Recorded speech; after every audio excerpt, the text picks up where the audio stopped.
Nuestra sociedad moderna está obsesionada con el ocultismo. Pese a un incremento sin precedentes de la tecnología y la actividad científica en los últimos años, y después de varias décadas de predominio del razonamiento y el materialismo ateo, las nuevas generaciones están otra vez volcando toda su atención hacia la esfera espiritual. Pareciera que el hombre ya se ha cansado de buscar respuestas en sí mismo y ha comenzado a buscarlas fuera de sí.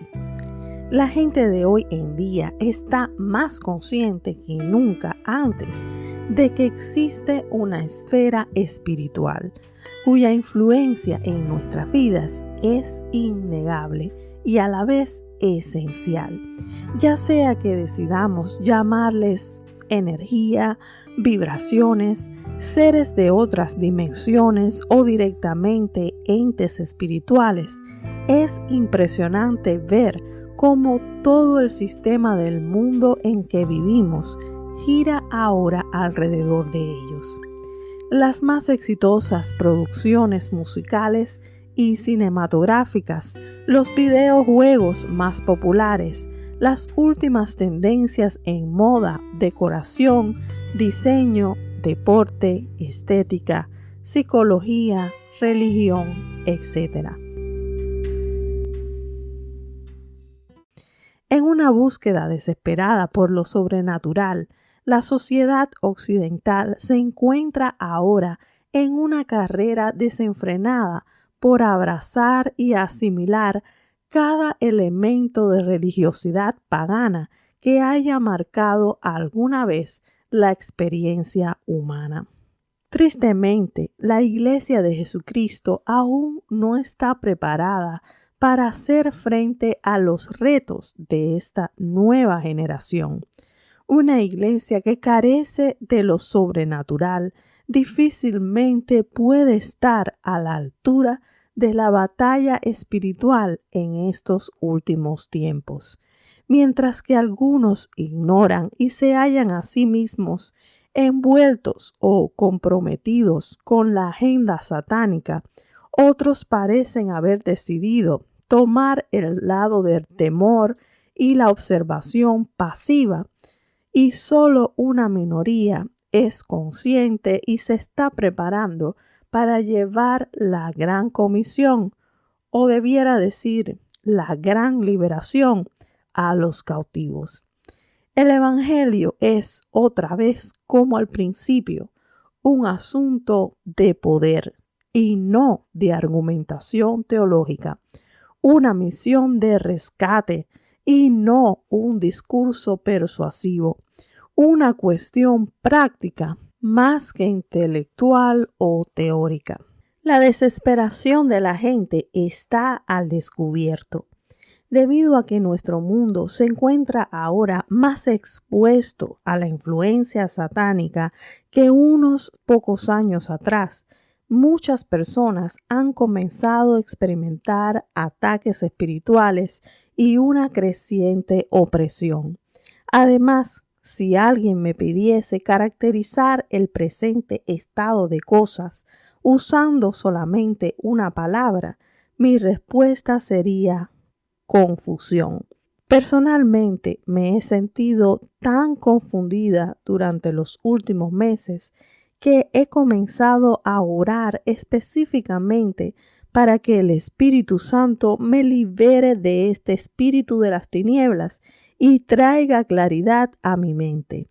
Gracias a Dios, ha comenzado a darme rompimiento también en esta área. Primera de Corintios 14:33 dice claramente que Dios no es un Dios de confusión, sino de paz. La confusión es para los enemigos de Jehová. Así que si hay confusión en su vida, debe saber que no es aceptable, ni tampoco viene del Padre. Esta palabra en el original griego significa desorden, inestabilidad, conmoción, disturbios, tumulto. Si usted siente que su mente está siendo atacada por el enemigo con esta clase de dardos, entenderá de lo que le estoy hablando. El Espíritu Santo jamás producirá este estado, pues Él es un Dios de orden, estabilidad y paz. Ahora, cristianos y no cristianos, hemos estado bajo ataque durante los últimos meses. No solo se trata de confusión mental, sino también de intimidación y engaño. El año pasado yo fui una de tantos americanos y simpatizantes de América que por primera vez mostraron interés en el campo de la política. Lo que nos motivaba era, en primer lugar, el deseo de ver a nuestro país regresando a los valores tradicionales cristianos. Así que estuvimos dispuestos a mostrar públicamente nuestro apoyo a la agenda conservadora. Personalmente, me suscribí a un buen número de canales no convencionales de noticias, con el fin de mantenerme bien informada y poder compartir ideas con mis compañeros de causa. Cada día después del trabajo, yo pasaba horas escuchando a estos informantes y comentaristas extraoficiales que nos llenaban la cabeza de falsas expectativas y de las llamadas teorías de la conspiración. También sintonizaba varios canales cristianos donde escuchaba a los más renombrados profetas y visionarios de estos tiempos, pronosticando la victoria de nuestro candidato político y el éxito de la agenda cristiana conservadora. No hace falta que le cuente lo que pasó después. Sus profecías nunca se cumplieron y los informantes comenzaron a justificarse usando toda clase de argumentos improbables y esparciendo más confusión y falsas esperanzas. Le cuento que yo no estaba sola. Una gran cantidad de pastores y personas bien intencionadas cayó en esta trampa. Yo misma no sabía qué pensar hasta que meses después encontré la respuesta. Encontré que la gran mayoría de estos supuestos informantes y especialmente los que originalmente recibían y esparcían la supuesta información confidencial eran en realidad la otra cara del enemigo. No digo que su intención fuera mala. Algunos estaban seriamente comprometidos y confundidos, pero no es casualidad que casi todos practicaran alguna forma de falsa espiritualidad, es decir, una espiritualidad que no es bíblica, que no se conforma a los estándares establecidos en la Escritura. Unos confesaban haber tenido contacto directo o indirecto con extraterrestres. Otros se describían a sí mismos como personas altamente sensitivas en el campo espiritual y otros eran maestros de alguna corriente de la nueva era. Casi todos ellos se llamaban a sí mismos los creadores de conciencia, las semillas cósmicas, los difusores por el despertar de la conciencia y cosas similares.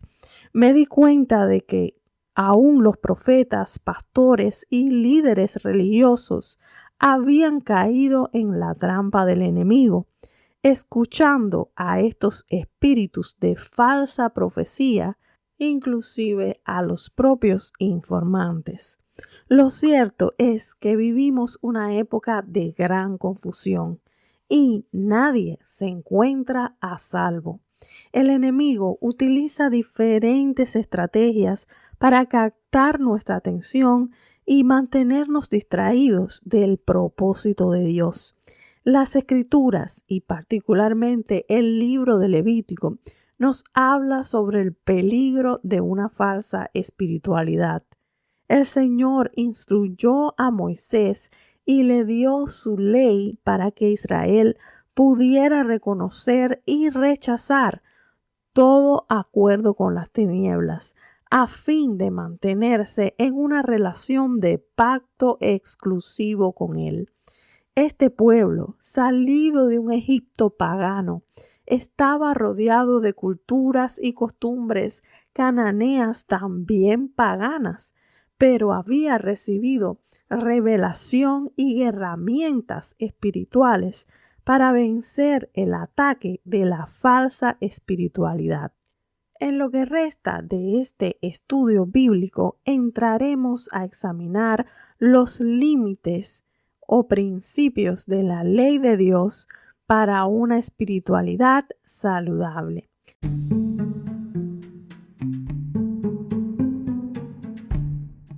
Bienvenido al estudio bíblico de esta semana. Antes de continuar, asegúrate de suscribirte a nuestro podcast. Puedes hacer esto en tu plataforma de audio favorita y también puedes seguirnos en nuestras redes sociales, donde publicamos estudios semanales y otras reflexiones de temas cristianos. Dicho esto, quédate con nosotros. Veamos lo que dice Levítico capítulo 19 a partir del verso 26. No comas carne sin primero escurrirle la sangre. No practiques la adivinación ni la brujería. No te cortes el pelo de las sienes ni de la barba. No te hagas cortes en el cuerpo por los muertos, ni te hagas tatuajes en la piel. Yo soy el Señor. No deshonres a tu hija, convirtiéndola en una prostituta, para que la tierra no se llene de prostitución y de perversidad. No te contamines al recurrir a los médiums y a los que consultan con los espíritus de los muertos. Yo soy el Señor tu Dios. La ley mosaica era muy clara y específica con respecto a la estricta prohibición de ciertas prácticas religiosas dentro del campamento israelita. Veamos Deuteronomio capítulo 18, versos del 9 al 13. Cuando entres en la tierra que te da el Señor tu Dios, no imites las costumbres abominables de esas naciones. Nadie entre los tuyos deberá sacrificar a su hijo o a su hija en el fuego, ni practicar adivinación, brujería o hechicería, ni hacer conjuros, servir de médium, espiritista o consultar a los muertos. Cualquiera que practique estas costumbres se hará abominable al Señor, y por causa de ellas el Señor tu Dios expulsará de tu presencia a esas naciones. A los ojos del Señor tu Dios serás irreprensible. Desgraciadamente, muchas personas sienten curiosidad por estas prácticas y son ignorantes de la palabra y de lo que Dios ha dicho sobre el tema. Algunos, inclusive, pueden pensar que es posible hacer el bien, servir a la humanidad y hasta consultar la voluntad de Dios a través de las religiones alternativas. Sin embargo, la Escritura directamente establece que estas cosas y quienes las hacen son abominación, que significa algo repugnante, asqueroso, detestable delante de Dios. Quizá usted se preguntará, ¿pero qué tiene de malo? ¿No tienen todas las religiones los mismos valores y principios? ¿No nos hizo Dios seres espirituales con necesidades espirituales que suplir? Está claro que Dios nos creó para que fuéramos seres espirituales, con la necesidad y la capacidad de movernos también en la esfera espiritual. De hecho, Él nos creó con la capacidad y la necesidad de relacionarnos con Él, que es un ser espiritual. Jesús le dijo a la samaritana que los verdaderos adoradores son aquellos que pueden adorar al Padre en espíritu y en verdad. Juan 4:23. Dicho de otra manera, hay una dimensión natural o física de la adoración, pero también hay una dimensión sobrenatural o espiritual en la cual usted y yo debemos operar. Partamos de la premisa de que usted y yo somos seres espirituales. Cuando Dios creó al primer hombre, lo hizo de la tierra misma. Entonces sopló en su nariz el aliento de vida. Este aliento de Dios es el espíritu del hombre, como dice Proverbios 20:27. El espíritu que Dios ha dado al hombre es luz que alumbra lo más profundo de su ser. Así que no importa cuán práctico o racional usted sea, usted sigue siendo un ser espiritual. Ahora, el autor de Primera de Corintios nos dice que en realidad el hombre natural no puede percibir las cosas del Espíritu de Dios, ni puede comprenderlas, pues carece del discernimiento necesario. Capítulo 2, verso 14. De acuerdo con este pasaje, pudiéramos decir que el hombre natural, es decir, el hombre sin Dios, tiene atrofiados sus sentidos espirituales. Esto se debe a que él mismo está espiritualmente muerto, es decir, desconectado, separado del Creador. En cambio, el hombre espiritual, aquel que ha recibido una vida nueva por el Espíritu de Dios, ha recuperado sus sentidos espirituales al punto que puede discernir y juzgar todas las cosas, no solo las cosas del Espíritu de Dios, pero todas las cosas. Pablo dice que este hombre, el cual somos tú y yo, si estamos en el Señor, literalmente ha recibido la mente de Cristo. Primera de Corintios, capítulo 2, versos del 15 al 16. ¿No es esto maravilloso? Estoy segura de que vamos a necesitar entrenamiento para llegar a comprender este gran misterio y utilizar los sentidos espirituales que Dios nos ha dado. Pero saber que tenemos la mente de Cristo para comenzar es mucho más de lo que pudiéramos haber soñado jamás. No solo tenemos acceso a los pensamientos y a la manera de pensar de Cristo, también estamos unidos a Él en espíritu. Como dice Primera de Corintios 6:17, pero cuando alguien se une al Señor, se hace espiritualmente uno con Él.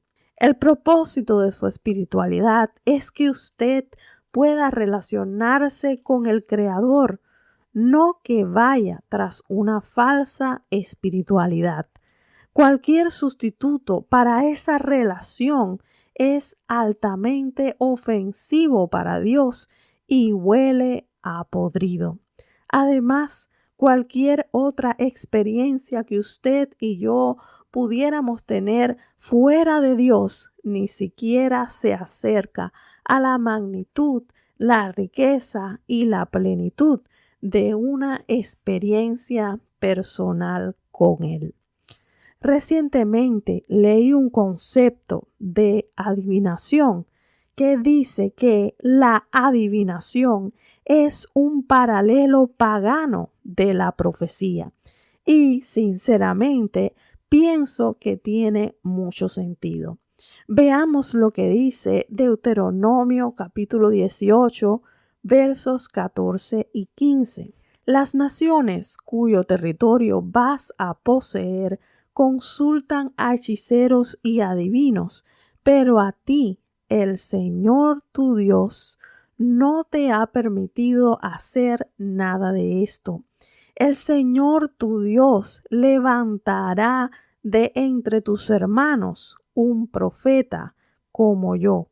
A él sí lo escucharás. A través del Antiguo Testamento encontramos que Jehová Dios se comunicaba con su pueblo a través de los profetas, quienes por una parte recibían revelación e instruían a la gente acerca de la voluntad y el mensaje de Dios, y por otra podían obrar milagros, sanidades o ser consultados sobre ciertos asuntos o aspectos y decisiones difíciles para conocer la voluntad de Dios.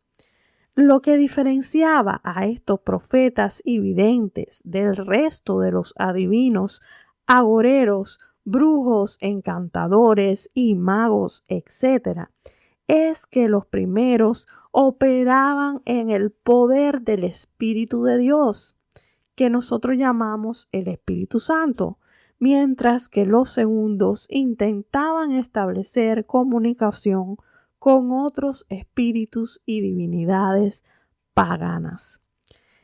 Es evidente que el enemigo ha tratado de copiar y pervertir aquellas capacidades sobrenaturales que solo provienen del Espíritu Santo, para de esa manera poder atraer y engañar al mayor número de almas posible. A los ojos de muchos, él se hace pasar por un ángel de luz, al mismo tiempo que quiere hacerle creer que el verdadero poder solo proviene del reino de las tinieblas. Sin embargo, la Escritura dice que la adivinación es en realidad un espíritu inmundo, cuyo nombre es el espíritu Pitón o espíritu de la serpiente. Veamos lo que dice Hechos 16, versos 16 al 18. Mientras íbamos al lugar de oración, nos salió al encuentro una muchacha esclava que tenía un espíritu de adivinación, la cual daba grandes ganancias a sus amos adivinando. Esta, siguiendo a Pablo y a nosotros, gritaba: estos hombres son siervos del Dios Altísimo, quienes les proclaman el camino de salvación. Esto lo hacía por muchos días, pero desagradando esto a Pablo, se volvió y dijo al Espíritu: te ordeno en el nombre de Jesucristo que salgas de ella. Y el Espíritu salió en aquel mismo momento. Este pasaje nos cuenta una vivencia del apóstol Pablo y su compañero Timoteo en su viaje a Filipos. Ellos iban de camino al lugar de reunión cuando encontraron a una chica con un espíritu de adivinación. No es difícil imaginarnos la escena. Quizá esta mujer tenía su propio local donde ofrecía consultas, tiraba las cartas o leía la palma de la mano. Es posible que estuviera vestida de manera muy llamativa y que su mirada tuviera un halo de misterio.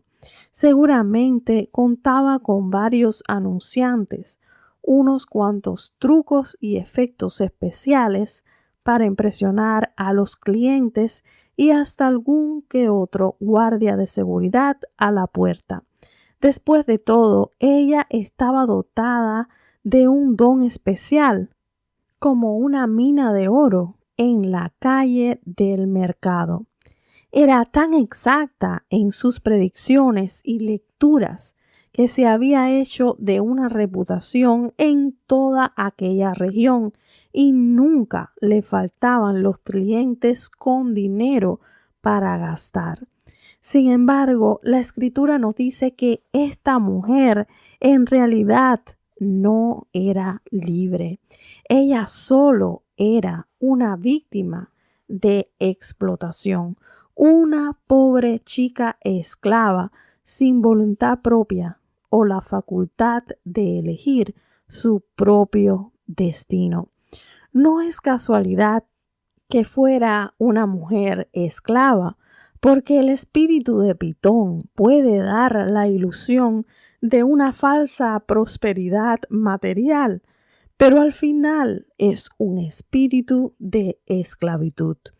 Ahora se nos dice que al pasar Pablo y Timoteo por aquel lugar, de pronto el espíritu inmundo que había en ella comenzó a manifestarse y no paraba de dar alaridos y gritos. Cuando la presencia de Dios es fuerte en un lugar, a menudo causa que los demonios se manifiesten de diferentes maneras. Pienso que el objetivo del enemigo era distraer y evitar que estos dos pudiesen cumplir al final su cometido. Tal vez hasta meterlos en problemas con las autoridades o acusarlos de predicar una religión diferente en un país extranjero. Pero lo cierto es que Dios ya había hecho una cita divina para salvar a esta chica. Se nos dice que pasaron muchos días en los que ella seguía gritando a lo lejos descontroladamente, causando interferencia, pero sin lograr que Pablo reaccionara y se volviera para verla. Seguramente tú puedes identificarte con esta clase de interferencia satánica. Si alguna vez te preguntas por qué se levanta tal interferencia a tu alrededor, considera esta verdad. El enemigo se siente amenazado por la presencia de Dios que cargas en ti. Finalmente, quiero que notes que Pablo, cansado de soportar el ataque, le habló directamente al Espíritu. Te ordeno en el nombre de Jesucristo que salgas de ella. Él no regañó a la chica, tampoco se quejó con sus amos, porque Pablo tenía discernimiento espiritual para entender en realidad de dónde provenía el ataque. No solo eso, él pudo ver que Dios deseaba hacer libre a esta chica en el mismo momento. Entonces el espíritu que la atormentaba inmediatamente salió de ella. Cuando leemos los versos siguientes, nos damos cuenta de que no solo salió el espíritu de Pitón, sino que al instante ella perdió su don de adivinación, por lo que sus dueños, prendiendo a los apóstoles, alborotaron a toda la ciudad en contra de ellos. Imagínese la decepción que vino sobre estos comerciantes deshonestos. Ellos no tenían compasión del alma de esta muchacha, pero Jesucristo vino literalmente para deshacer las obras del diablo. El espíritu de adivinación es un espíritu de esclavitud, pero el espíritu de Dios es el espíritu de libertad. Como dice la Escritura, ahora bien, el Señor es el Espíritu, y donde está el Espíritu del Señor, hay libertad. Segunda de Corintios 3:17.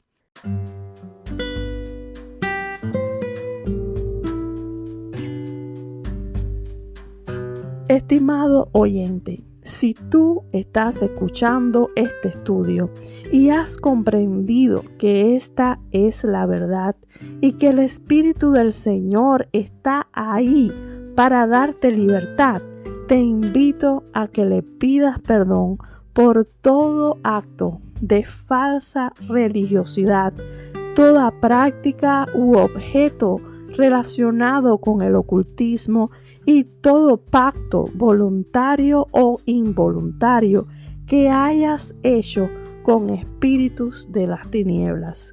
En el nombre de Jesús, rompe ahora con cualquier acuerdo que pueda estar operando en tu vida y pídele al Espíritu Santo que te llene, trayendo completa claridad, libertad y restauración.